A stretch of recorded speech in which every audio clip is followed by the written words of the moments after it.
اس کی سزا کی جو شدت ہے وہ کیوں بڑھ جاتی ہے؟ یعنی میرے اور آپ کی آسانی کے لیے شیطان بند کر دیا گیا، نیکیاں کرنا آسان کر دیا گیا، ثواب کا اجر بڑھا دیا گیا، مگر یہ کیسا بندہ ہے کہ پھر بھی گناہ سے باز نہیں آ رہا؟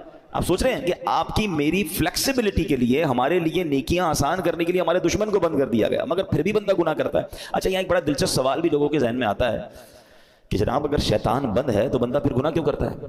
ٹھیک ہے نا، آپ کہہ رہے ہیں شیطان بند ہو جاتا ہے تو لوگ رمضان میں بھی جھوٹ بولتے ہیں، رمضان میں بھی معاذ اللہ فلمیں ڈرامے دیکھ رہے ہوتے ہیں، بدکاری، بے حیائی، بہت سارے برے کام چل رہے ہوتے ہیں، تو یہ کیوں؟ تو علماء نے بڑی پیاری مثال دی ہے۔ کبھی سائیکل چلائی ہوگی آپ نے، تو فرمایا سائیکل چلاؤ، چلاتے رہیں اور کچھ دیر کے بعد سائیکل کے آپ پیڈل مارنا چھوڑ دیں، مگر سائیکل پھر بھی کافی دیر تک خود چلتی ہے کیونکہ پیڈل آپ نے پیچھے کافی مار لیے تھے۔ تو بتایا جو 11 مہینے شیطان نے آپ کے پیڈل مارے ہیں نا، ٹھیک ہے، 11 مہینے چلتے رہے شیطان کے ساتھ، اب شیطان تو بند ہو گیا، باقی کام اسی انہوں نے خود ہی کر رہے ہیں۔ وہ شیطان بند ہے، بندہ خود ہی وہ جو پیڈل مارے سائیکل چل رہی ہے، بریک تو لگاؤ بھائی، ہاں بریک لگا لو گے تو پھر نہیں چلنی، کیونکہ پیڈل مارنے والا اب کوئی نہیں ہے۔ مگر مسئلہ یہ کہ ہم بریک مارنے کے لیے تیار نہیں ہوتے نا، ہماری جو عادتیں ہیں اس کو کنٹینیو کر لیتے ہیں۔ معاذ اللہ جس کی جھوٹ بولنے کی عادت، بد نگاہی کی عادت، موبائل پر الٹی سیدھی چیزیں دیکھنے کی عادت، لڑائی جھگڑے کی عادت، گالی گلوچ کی عادت، حرام کمانے کی عادت، وہ رمضان میں اس لیے بند نہیں ہوتی کہ اس نے بریک نہیں لگاتا۔ وہ مجھے اور آپ کو ابھی سے بریک لگا لینا ہے، 3-4 دن تو شیطان سے لڑ لو یار، پھر تو ویسے ہی رمضان آ جائے گا، وہ بند ہو جائے گا۔ ابھی سے پریکٹس کرنی ہوگی۔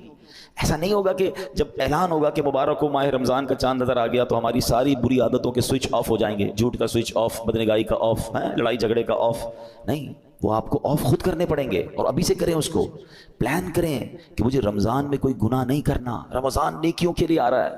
اس مہینے میں ایک بار کیا ہوا کہ پیارے آقا علیہ الصلوۃ والسلام ممبر اقدس پر تشریف لے گئے تو آپ نے آمین ارشاد فرمایا۔ طویل حدیث ہے، میں اس کا ایک جز سنا دیتا ہوں۔ آمین ارشاد فرمایا تو صحابہ نے کہا حضور آپ نے آمین فرمایا؟ کہا جبریل امین آئے تھے، انہوں نے دعا کی کہ جو رمضان کو پائے اور اپنی مغفرت نہ کروا سکے وہ ہلاک و برباد ہو جائے۔ نبی پاک فرماتے میں نے اس دعا پر آمین کہا ہے۔ مجھے بتائیں دعا کرنے والا کون؟ فرشتوں کا سردار روح الامین۔ آمین کہنے والا کون؟ نبیوں کے سردار صلی اللہ تعالی علیہ وآلہ وسلم۔ مجھے بتائیں کوئی شک و شبہ باقی بچتا ہے اس دعا کے قبول ہونے میں؟